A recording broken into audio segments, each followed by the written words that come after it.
Today we are going to study some numericals. First one, what is the pressure on a swimmer 10 meter below the surface of a lake?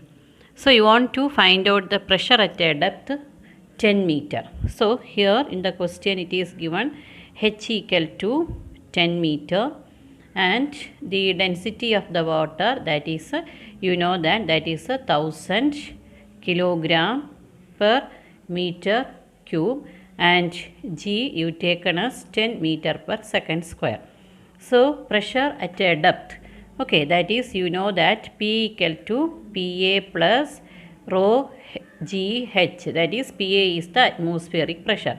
So that the atmospheric pressure, that is the constant, that is 1.01 into 10 raised to 5 plus then density 10 cube into then G 10 then into H 10, that is equal to 2.01 into 10 raised to 5 Pascal. So the answer is 2 atmosphere. 1 point, that means 1 atmosphere equal to 1.01 into 10 raised to 5 Pascal. So 2 atmosphere equal to 2.01 into 10 raised to 5 Pascal. Okay.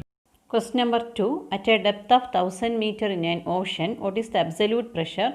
What is the gauge pressure? Find the force acting on the window of area 20 cm into 20 cm of a submarine at this depth, the interior of which is maintained at sea level atmospheric pressure, then density of seawater 1.03 into 10 raised to 3 kg per meter cube, then G equal to 10 meter per second square. First you want to find out the absolute pressure, that is the pressure at a depth. So that formula is P equal to PA plus rho GH, where atmospheric pressure PA, that is 1.01 into 10 raised to 5 plus then density 1.03 into 10 raised to 3 into 10 into 1000, then you will get the answer 104.01 into 10 raised to 5 Pascal, that is equal to 104 atmosphere. Okay, then second part, that is the gauge pressure. So the gauge pressure is, that you studied in the theory, gauge pressure is P minus PA. P minus PA, that is equal to rho GH. That we can note it as P suffix G. So we can write gauge pressure P suffix G, that is equal to rho GH. So what is the rho? 1.03 into 10 raised to 3 then into G, that is 10 into then 1000. Then after multiplying you will get the answer, that is 103 into 10 raised to 5 Pascal, that is equal to 103 atmosphere. So this is the gauge pressure. Then third part, you want to find out the force acting on the window of area 20 cm into 20 cm of a submarine at this depth, interior of which is maintained at sea level atmospheric pressure. So that the pressure outside the submarine, okay, the pressure outside the submarine is P, okay, outside the submarine, that is the absolute pressure, the pressure outside the submarine, that is P equal to PA plus rho GH, that is the absolute pressure. And the pressure inside is atmospheric pressure, that is noted in the question. Pressure inside is atmospheric pressure, okay, that is noted as PA, that is the pressure inside the submarine. So the net pressure acting on the window, okay, the net pressure acting on the window is the gauge pressure, isn't it?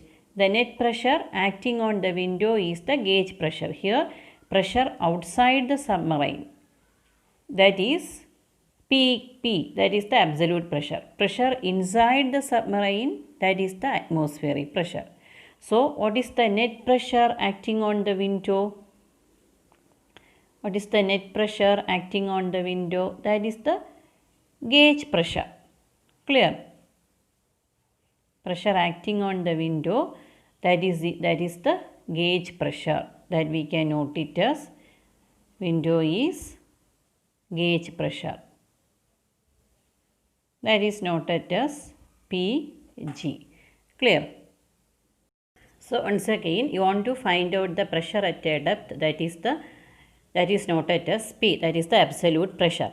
Then inside the submarine, it is the atmospheric pressure. Then what is the net pressure acting on the submarine? That is the gauge pressure, that is the PG.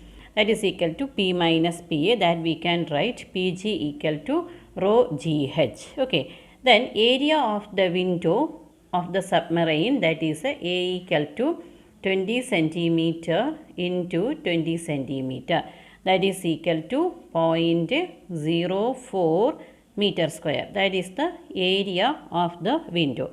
So what is the force acting on the window? That is force equal to net pressure acting on the window, that is the gauge pressure, into the area. So that is equal to, what is the gauge pressure? We already find out, that is the 103 into 10 raised to 5 into what is the area? 0.04. So the answer is 4.12 into 10 raised to 5 Newton. Okay, that is the force acting on the window of the submarine. Clear? Third question, 2 syringes of different cross sections without needles filled with water are connected with a tightly fitted rubber tube filled with water. Diameters of the smaller piston and larger piston are 1 cm and 3 cm respectively. Find the force exerted on the larger piston when a force of 10 Newton is applied to the smaller piston. If the smaller piston is pushed in through 6 cm, how much does the larger piston move out? Here the diameters of the smaller piston and larger piston are given, and the 2 syringes of different cross sections filled with water, they are connected tightly. So the diameters are different. Find the force exerted on the larger piston when a force of 10 Newton is applied to the smaller piston. This is same as the hydraulic lift. So the smaller piston applies a force of 10 Newton. Then what is the force exerted on the larger piston? So we can write the formula from the theory, that is F2 equal to A2 by A1 into F1. After substituting the values, that is, we can find out the answer. That is area, that is pi r square, because the cross section of the piston, that is in the cylindrical shape, because it is the syringe. So we can write pi into diameter 3. Okay, second piston diameter 3. So we can write 3 by 2 into, change it into meter, that is 10 raised to minus 2 the whole square, divided by pi into 1 by 2 into 10 raised to minus 2 the whole square into 10 Newton. F1 equal to 10 Newton. So after multiplying, we get the answer 90 Newton. Clear? Then what is the second part? If the smaller piston is pushed in through 6 cm, how much does the larger piston move out? So here volume covered, that means when the smaller piston is pushed inside the larger piston, then the volume covered by the movement of smaller piston inwards is equal to volume moved outwards due to the larger piston. Okay, so that volume we can write it in terms of the distance moved into the area. So for the first piston, that is the smaller piston, we can write the volume, that is L1 into A1. L1 is the distance moved by the smaller piston, and A1 that is the area. So this is the total volume of the smaller piston. Similarly for the larger piston L2, A2. Then you have to find out what does the larger piston move out. That is L2 you want to find out. So L2 equal to L1 into A1 divided by A2. So we can substitute the values, that is equal to L1 that is 6 into 10 raised to minus 2. Then A1 is that is pi into 1 by 2 into 10 raised to minus 2 the whole square divided by A2, that is pi into 3 by 2 into 10 raised to minus 2 the whole square. Then after calculating we get the answer 0.67 into 10 raised to minus 2 meter, that is equal to 0.67 centimeter. So this is the distance moved by the larger piston. Clear? In a car lift, compressed air exerts a force F1 on a small piston having a radius of 5 cm. This pressure is transmitted to a second piston of radius 15 cm. If the mass of the car to be lifted is 1350 kg, calculate F1. What is the pressure necessary to accomplish this task? So in this question, you want to find out the F1, that is the force exerted by the small piston. So here the pressure is transmitted to a second piston of radius 15 cm. The pressure is applied by the small piston. So that pressure is transmitted undiminished throughout the fluid. So you want to calculate the F1, that is the force exerted by the small piston. So from the theory we can write F1 equal to A1 by A2 into F2. So A1 is the area of small piston. So we can write pi into pi r square. Okay, here the radius is given, so its area of cross section is circular, so we can write the area pi r square. So the small piston having the radius 5 cm, so we can write 5 into 10 raised to minus 2 meter. So r square divided by A2, that is pi into 15 into 10 raised to minus 2 the whole square into F2. F2 is the force exerted on the large piston. So here the mass of the car is given. The car is placed on the second piston. Okay, placed above the second piston.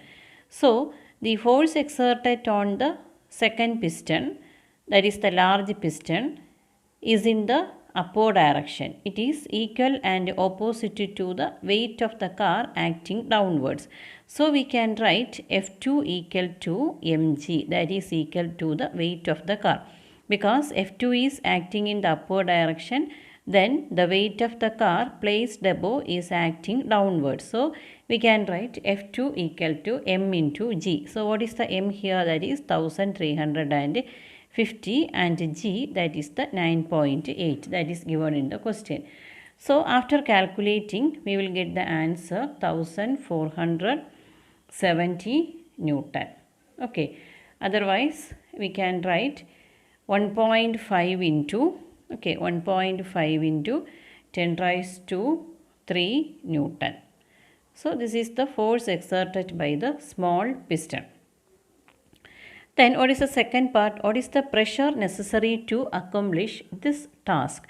So that pressure necessary for this force, okay, that is P equal to the force exerted by the small piston divided by area of the small piston. So what is the force exerted here? That is 1.5 into 10 raised to 3 divided by what is the area of the small piston, that is pi into 5 into 10 raised to minus 2 the whole square.